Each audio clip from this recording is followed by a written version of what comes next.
Salutations mes amis. Le 25 décembre 2021, un événement spectaculaire s'est produit.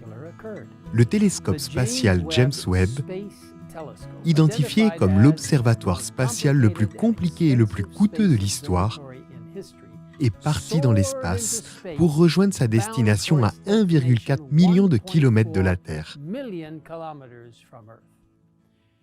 D'un coût de 10 milliards de dollars, le télescope spatial Webb est, selon la revue scientifique Nature, le plus grand pari de l'humanité dans sa quête pour sonder l'univers. Le télescope est haut de 3 étages et possède un miroir plaqué or mesurant 21 pieds, soit 6,4 mètres de diamètre. Il dispose d'un pare-soleil de la taille d'un court de tennis qui le maintient à une température incroyablement froide de moins 370 degrés Fahrenheit, soit moins 223 degrés Celsius. En vue de son lancement, sur une fusée à grande puissance, le télescope a été entièrement plié comme une création géante en origami. Au cours de son voyage de 15 millions de kilomètres et de 29 jours jusqu'à son point de destination, cette merveille des temps modernes a été conçue pour se déplier pièce par pièce jusqu'à ce qu'elle soit entièrement dépliée en une vaste structure en nid d'abeilles. Selon Günther Hasinger, directeur scientifique de l'Agence spatiale européenne, le processus de déploiement est semblable à celui d'un papillon sortant de sa chrysalide.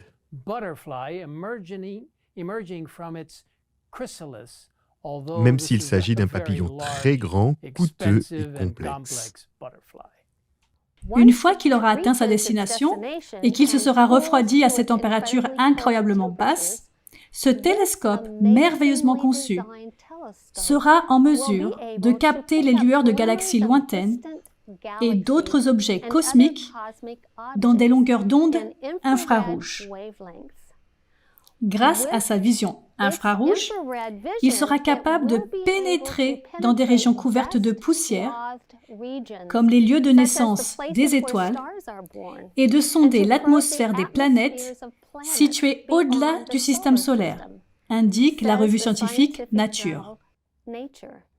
Cet incroyable télescope spatial est le résultat de plusieurs décennies de recherches minutieuses et de planification détaillée et d'ingénierie très complexe menée par une équipe multinationale d'astrophysiciens, d'astronomes, d'ingénieurs et d'autres scientifiques qui, ensemble, ont créé cette merveille technologique.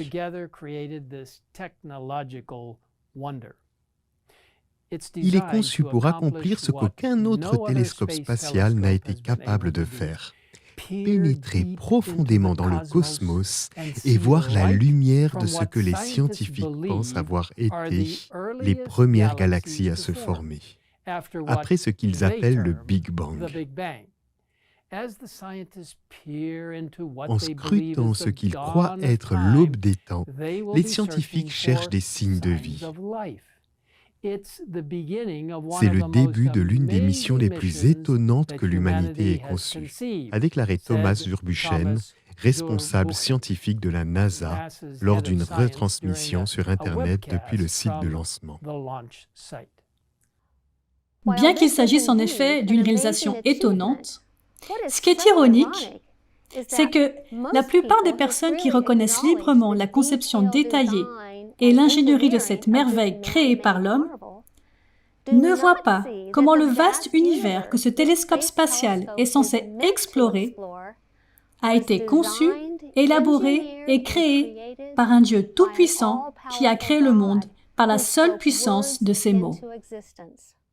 Dans le psaume 19, versets 2 à 4, nous lisons: Le ciel raconte la gloire de Dieu et l'étendue révèle l'œuvre de ses mains. Le jour en instruit un autre jour, la nuit en donne connaissance à une autre nuit. Ce n'est pas un langage, ce ne sont pas des paroles, on n'entend pas leur son. Et dans Hébreux 11, verset 3, on nous rappelle, « Par la foi, nous comprenons que l'univers a été formé par la parole de Dieu, de sorte que le monde visible n'a pas été fait à partir de choses visibles. » Vous voyez, mes amis, notre existence, l'existence de ce monde dans l'univers entier vient de la puissance de notre Dieu créateur. Les tout premiers mots des Écritures disent que, au commencement, Dieu créa le ciel et la terre. Si nous ne croyons pas le début de la parole de Dieu, sur quelle base pourrions-nous croire tout ce qui est écrit dans ces pages sacrées? La croyance fondamentale sur la création par Dieu, est absolument fondamentale pour ce que nous sommes et ce que nous croyons et pratiquons en tant qu'adventistes du 7e jour. Elle se lit comme suit. Dieu a créé toutes choses et nous a laissé dans les Écritures le récit authentique de son activité créatrice. En 6 jours, le Seigneur a fait les cieux et la terre et tout ce qui vit sur la terre. Et il s'est reposé le 7e jour de cette première semaine. Il a ainsi établi le sabbat comme un mémorial perpétuel de l'œuvre qu'il a accomplie et achevée pendant 6 jours littéraux qui, avec le sabbat, constituaient la même unité de temps que nous appelons une semaine aujourd'hui.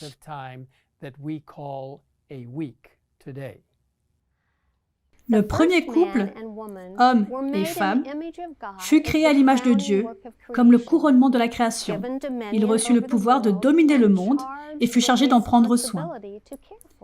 Dès son achèvement, le monde était très bon et proclamait la gloire de Dieu. Mes amis, le thème de Dieu en tant que créateur se retrouve dans toutes les pages des Écritures. Si vous souhaitez lire certaines de ces pages bibliques, ainsi que d'autres documents utiles confirmant la création, je vous invite à visiter le site adventist.org/creation. En outre, le Geoscience Research Institute, une organisation de l'Église adventiste du 7e jour, fournit de multiples ressources ainsi que des recherches scientifiques qui soutiennent une vision biblique du monde. Je vous encourage vivement à visiter leur site récemment mis à jour où vous trouverez des vidéos, des présentations PowerPoint, des articles, des galeries de photos et bien d'autres choses encore à l'adresse suivante grisda.org. Mes amis, l'amour motive tout ce que Dieu fait, car il est amour. Il nous a créés non seulement pour que nous puissions l'aimer, mais aussi pour qu'il puisse nous aimer. Comme il est rassurant de savoir que nous n'avons pas évolué à partir d'une sorte de boue marine, mais que nous avons été créés par la main d'un Dieu aimant. Dans le merveilleux livre « Le ministère de la guérison », nous lisons « On ne peut expliquer la création par la science. Quelle science, en effet, pourrait sonder le mystère de la vie? Pour créer la terre, Dieu n'emprunta pas une matière préexistante. Il dit, et la chose arrive. Il ordonne, et elle existe. Psaume 33, verset 9.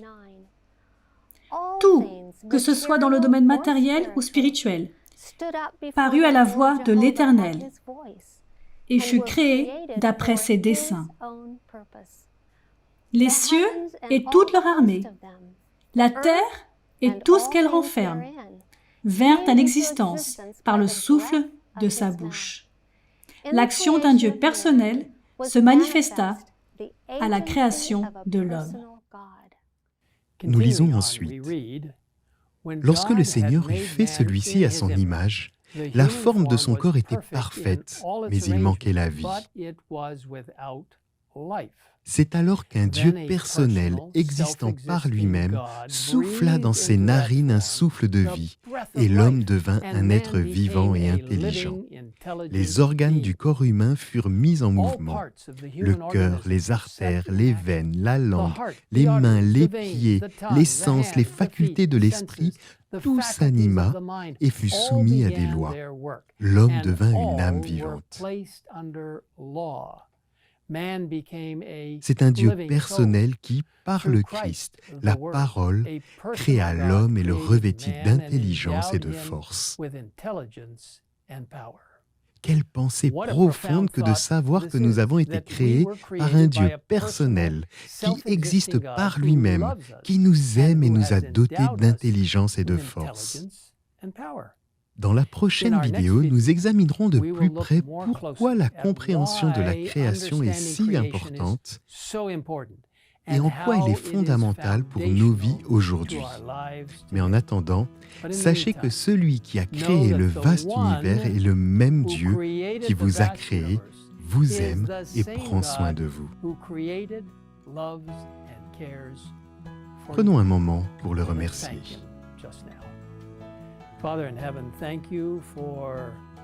Père Céleste, merci d'avoir créé cette terre par la puissance du Père, du Fils et du Saint-Esprit.